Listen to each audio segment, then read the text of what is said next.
Hi అండి, hello, welcome back to our YouTube channel Sravani's cooking. ఇవాళ మన రెసిపీ మటన్ కాళ్ళ కూర అండి, పాయ కర్రీ. వీటిని మా సైడు గారకాళ్ళు అంటారు, మీ సైడ్ ఏమంటారో కామెంట్ చేయండి. చూసారు కదా, ఇక్కడ నేను ఒక 4 కాళ్ళు ఇలా కట్ చేయించి తీసుకున్నానండి. ఇప్పుడు చూసారు కదా, ఈ సైజులో కట్ చేయించి తీసుకున్నాను. ఇప్పుడు వీటిలోకి ఇది స్మెల్ అనేది రాకుండా చక్కగా ఆల్రెడీ ఒకసారి క్లీన్ చేసి పక్కన ఉంచుకున్నాను. ఇప్పుడు మళ్ళీ ఇంకోసారి క్లీన్ చేసి పక్కన ఉంచుకుందామండి. ఈ మటన్ అనేది స్మెల్ రాకుండా, చాలామంది స్మెల్ వస్తుందని తినరు కదా, అలాంటి వాళ్ళ కోసం ఈ ప్రాసెస్లో ట్రై చేయండి. పసుపు ఒక 1/2 టీ స్పూను, అలానే కల్లుప్పు, అలానే దీంట్లో కొద్దిగా వాటర్ వేసి ఇదంతా కూడా ఇలా కలిపి కొద్దిసేపు పక్కన ఉంచుదామండి. చూసారు కదా, ఇదంతా ఈ పీసెస్కి చక్కగా ఈ స్మెల్ రాకుండా ఈ ఉప్పు పసుపు అంతా కూడా ఈ పీసెస్కి చక్కగా ఇలా కలిపి కొద్దిసేపు పక్కన ఉంచితే స్మెల్ అనేది రాకుండా కర్రీ చాలా టేస్టీగా ఉంటుంది.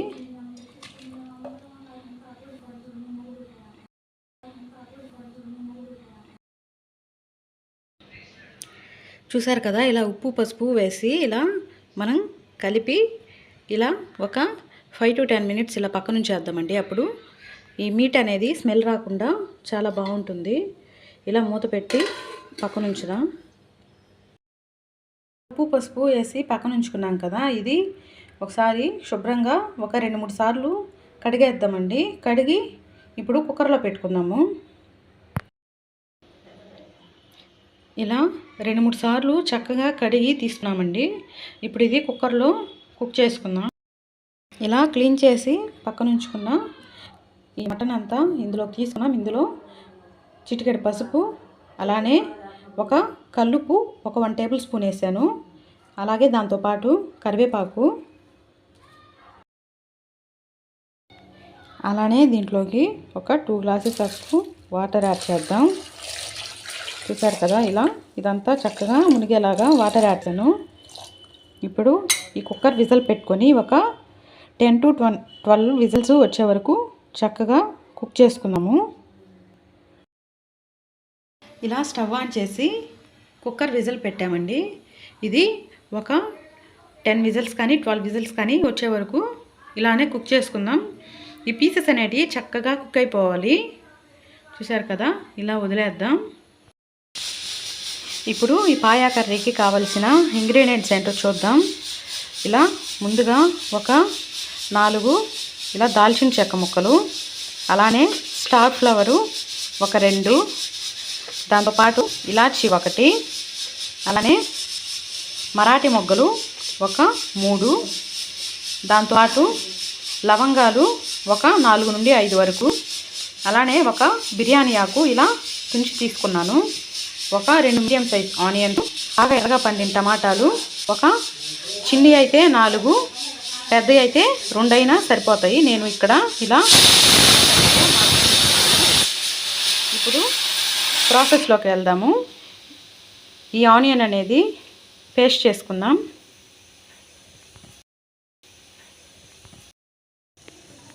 ఇప్పుడు ఈ మిక్సర్లోకి ఈ ఆనియన్స్ ఇలా ముక్కల్లా కట్ చేసుకుందాము. ఇవి అలానే దీంతోపాటు ఒక 1 టేబుల్ స్పూన్ వరకు మిరియాలు,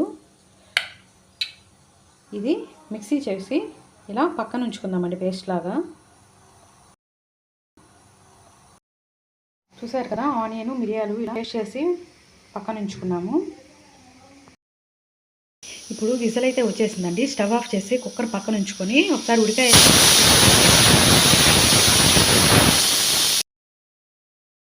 ఇప్పుడైతే కుక్కరు పక్కన పెట్టేసి ఇలా అదే స్టవ్ మీద ప్యాన్ పెట్టుకున్నాము. ఈ కర్రీలోకి కొంచెం ఆయిల్ క్వాంటిటీ ఎక్కువగానే పడుతుంది కాబట్టి నేను ఇలా ఒక 4 గంటల వరకు ఆయిల్ తీసుకున్నాను. ఇప్పుడు ఈ ఆయిల్ హీట్ అయ్యాక ఇందులో మనం తీసుకున్నాం కదండి మసాలా దినుసులు, దాల్చిన చెక్క, అలానే మరాఠీ మొగ్గ, ఒక యాలకులు, స్టార్ పువ్వు 1, అలానే లవంగాలు ఒక 4, ఇవన్నీ ఇందులో వేసుకుందాము. అలానే దీంతో పాటు బిర్యానీ ఆకు ఒకటి ఇలా చీల్చి వేసుకున్నాను. ఇది ఫ్రై అవుదాం. ఇది ఫ్రై అవుదాం. ఇవన్నీ కూడా చక్కగా ఫ్రై అయిపోయాయి. ఇప్పుడు ఇందులోకి ఒక 1 టేబుల్ స్పూన్ వరకు అల్లం వెల్లుల్లి పేస్ట్ తీసుకున్నాను. ఇదంతా కూడా చక్కగా పచ్చివాసన పోయే వరకు ఫ్రై చేసుకున్నాం.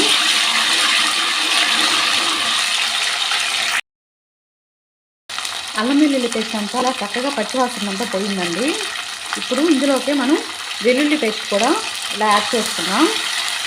ఇది కూడా ఇలా చక్కగా ఈ ఆయిల్లో ఇలా చక్కగా ఫ్రై అయ్యి పచ్చివాసన పోయే వరకు మొత్తం ఇలా ఫ్రై చేసుకున్నాము. కాబట్టి మీడియం ఫ్లేమ్లోనే ఉండాలండి, లేదంటే హై ఫ్లేమ్లో ఉంటే ఏంటంటే అది మసాలా ఫ్రై అవ్వకుండానే అడుగంటి మాటిపోతుంది. సో స్టవ్ అనేది మీడియం ఫ్లేమ్లో ఉంచుకొని ఇలా ఫ్రై చేసుకున్నాం. ఈ ఆనియన్ పేస్ట్ అంతా కూడా చక్కగా ఇలా ఫ్రై అయిపోయిందండి. ఇందులోకి ఇలా కొబ్బరి పేస్ట్ అండి. ఇందులోకి నేను పచ్చి కొబ్బరి, అలానే ధనియాలు, చెక్క, లవంగం, జీలకర్ర 1 స్పూను వేసి పేస్ట్ చేసి పక్కన ఉంచాను. ఇది కూడా ఒక 2 స్పూన్స్ ఇందులో యాడ్ చేస్తున్నాను. ఇప్పుడు ఇదంతా కూడా చక్కగా ఒకసారి ఇలా కలుపుకుందాం. ఇవన్నీ ఇలా ఫ్రై అయ్యాయి. కర్రీ టేస్ట్ చాలా బాగుంటుందండి. ఇలా స్టవ్ అనేది మీడియం ఫ్లేమ్లోనే ఉంచుకొని చక్కగా కలుపుకుంటూ ఇదంతా పచ్చివాసన పోయే వరకు ఫ్రై చేస్తున్నాము. ఇలా మసాలా అంతా గోల్డెన్ బ్రౌన్ వచ్చే వరకు పచ్చివాసన పోయే వరకు చక్కగా ఫ్రై చేసుకున్నామండి. ఇలా మసాలా ఆయిల్ అనేది ఇలా సపరేట్ అయిందంటే మసాలా అనేది ఫ్రై అయిపోయిందని అర్థం. చూసారు కదా, ఇలా మసాలా ఆయిల్ ఫ్రైట్ అయిపోయింది. ఇప్పుడు ఇందులోకి మనం పచ్చిమిర్చి ఇలా సన్నగా చీల్చి పక్కన ఉంచుకున్నాం. ఇది అలాగే పుదీనా, దాంతోపాటు కరివేపాకు, ఇవి కూడా ఇలా ఆయిల్లోనే చక్కగా ఇలా ఫ్రై చేసుకున్నాము.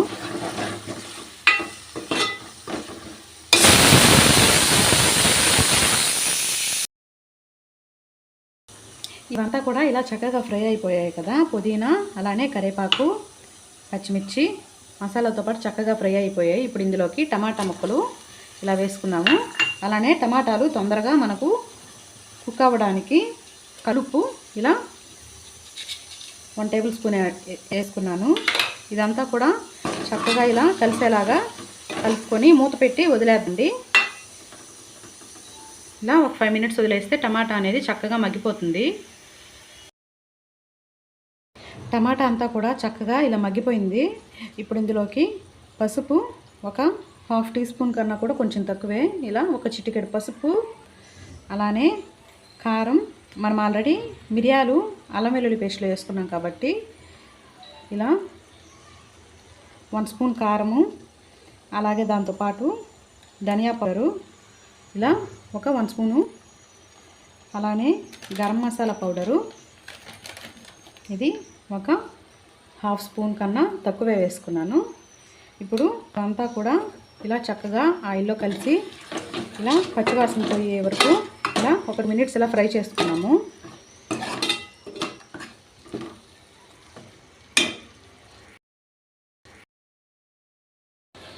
ఈ పీసులు అంతా కూడా ఇలా చక్కగా కుక్ అయిపోయాయి. చూసారు కదా, ఇలా మెత్తగా మేగల్లాగా చక్కగా ఇలా కుక్ అయిపోయాయండి. ఇప్పుడు ఆ కర్రీలోకి ఇవి యాడ్ చేద్దాము. ఈ వాటర్తోటే ఈ పొడులన్నీ కూడా ఇలా చక్కగా పచ్చివాసన అంతా పోయింది. ఈ మటన్ కూడా చక్కగా కుక్ అయిపోయింది. ఇప్పుడు ఈ ఉడికించిన ఈ వాటర్ తోటే ఈ పీసులు ఇందులోకి తీసుకున్నాము. ఇప్పుడు ఇదంతా కూడా ఒకసారి ఇలా కలుపుకొని ఇలా మూత పెట్టి ఉడికించుకుందాం.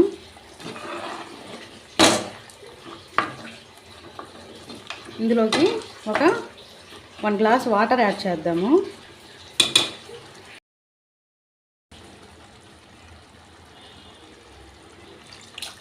వన్ గ్లాస్ వాటరు ఇలా యాడ్ చేద్దాం. ఇదంతా కూడా ఒకసారి ఇలా మొత్తం కలిసేలాగా ఒకసారి ఇలా కలుపుకొని ఇలా కుక్ చేసుకుందాం. చక్కగా కుక్ అవుతుంది. ఇలా మూత పెట్టి ఒక 5 మినిట్స్ వదిలేద్దాం. ఇలా కర్రీ అంతా కూడా చక్కగా కుక్ అయిపోయింది. ఇప్పుడు ఇందులోకి మనం ఇంట్లో ప్రిపేర్ చేసి పెట్టుకున్న ఈ మసాలా పౌడరు, ఇది ఒక స్పూను ఇలా యాడ్ చేసుకున్నాను. ఇదంతా కూడా కర్రీకి పట్టేలాగా ఒకసారి ఇలా కలిపి ఒక 5 మినిట్స్ ఇలా కుక్ అవనిద్దాము.